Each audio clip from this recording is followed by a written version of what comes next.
ትንሽ ሲረጋጋና መንገድ ክትሲን የቀራችሁ ባለሙያዎች ሰላም ወደ የሀገራችን እንድትሄዱ እናደርጋለን። ማለት የጤና ጣቢያስ ማለት ታድሶ ስራ ጀምረው እመቤት ተቀዳሚ ስራችን እኛ ማህበረሰቡን ማረጋጋት ነው እኮ። ህብረተሰቡ እኮ የሚረጋጋው አገልግሎት ማግኘት ሲጀምር ነው። አሁን ባለው ሁኔታ ህክምና የድሎት ጉዳይ አይመስልሽም? አይመስለኝም። ምክንያቱም የተጎዱ ሰዎች መታከም አለባቸው። ስለዚህ መከፈቱ ግድ ነው ብዬ ነው የማስበው።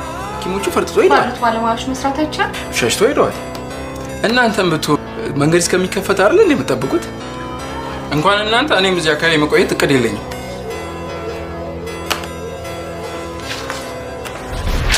ዓመታዊ ሪፖርቱን አበላሸችው። ድሮም ተበላሽቶ ነው።